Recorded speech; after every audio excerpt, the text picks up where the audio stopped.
voice did Jesus say, "You're an Edomite"?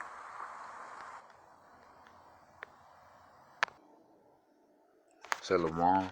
This is Asar Bayan Yasserallah. And first and foremost, I'm going to give praises to the Heavenly Father and the Son, the proper return. Call Allah Habashim Awasai, Bashim Habakak Kudash Ma'amaf. Double honors to the elders and apostles of GMS, and also double honors to my elder as well, Ahawan by Yasserallah, other lines in camp. And peace and blessings to the 1/3. Peace and blessings to the hopeful elect. And peace and blessings to the woman and children in the truth. This is going to be a quick lesson, as you saw the lady talk about the Lord, we should call it JC, but really Habashai told her that she an Edomite, and this is what the Edomite is. This is Genesis 25 and 25. And the first came out red all over like in hairy garment, and they called his name Esau.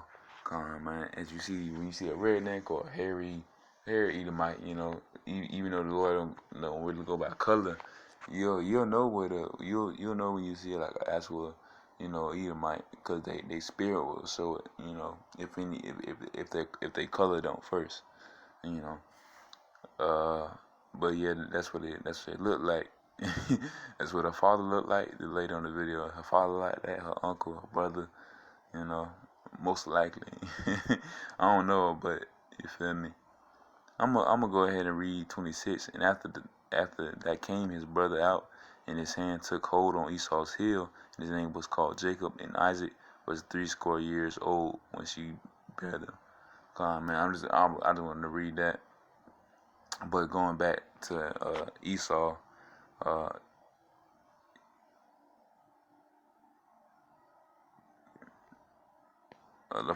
Going back to Esau, the father of the Edomites, they call him Edom. Actually, this is Genesis 25 and 30, and Esau said to Jacob, "Feed me, I pray thee, with that same rare pottage, for I am fat." Therefore, his name was called Edom. His name is called Edom. The father of the Edomites, Esau. That's what that lady is right there. That's what her kin is. They all that. But I'm just gonna go into name JC and what you're really saying, because she wasn't talking about JC really. That's a name, but it's really not. She Habashai. And this is what Yahweh looked like. In the midst of the 7 candlesticks, one like unto the Son of Man, clothed with a garment, clothed with a garment down to the foot, and girt about the paps with a golden girdle. His head and his hairs were white like wool, as white as snow, and his eyes were as a flame of fire, and his feet like unto fine brass, as if they burnt unto a furnace, and his voice as the sound of many waters. And he had in his right hand 7 stars, and out of his mouth went a sharp 2-edged sword, and his countenance was as the sun shineth in his strength. Come, man, going on his physical appearance, his hair, his head and his hairs were white like wool. His hair, his fur or whatever, and his beard were white like wool, man. As white as snow. And his eyes were as a flame of fire, like red. But it was because he's angry at the people. That's because this is a prophet seeing him in his what do you call it, in the angelic, not angelic, but like in the heaven on the throne, man. You see him seeing right there, That's what he looked like in the heavens, man, in the kingdom. Sitting on that throne, man. He got the red eyes because he's angry at the people, and he's just waiting, for to come down to bring destruction. And his feet were like unto fine brass. And if you look at your feet are always most likely gonna be the same color as the rest of your body. So you can't just have brass feet than have a regular non-melanated body. Uh, Real quick, they will let them go by melanin though. He go by your spirit mostly. By your bloodline, your spirit mostly. Con.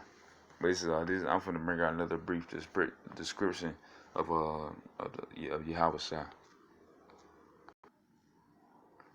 This is Daniel 10:5. Then I lifted up my eyes, and I looked, and I behold a certain man clothed in linen, whose loins were girded with fine gold of Uphaz. His body also was like the beryl, in his face as the appearance of lightning, in his eyes as lamps of fire, in his arms and his feet like in the color to polished brass, and the voice of his were like the voice of multitude. Man, that's him on like earth and worldly. Him when you saw him on earth. But when the Lord come down, he gonna be in this on the throne. He gonna be where you saw him in the fourth dimension. Where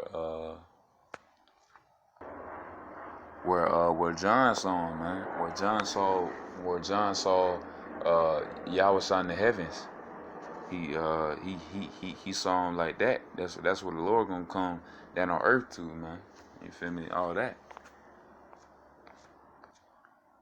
This is the last scripture I'm gonna bring out though. This is Obadiah 1:10. For thy violence against thy brother Jacob, shame shall cover thee, and thou shalt be cut off forever. Come on, man. That's what ultimately gonna happen to Esau, man. We're in those first few phases. We seen the signs. With the signs of the end times, which we already know with the end times.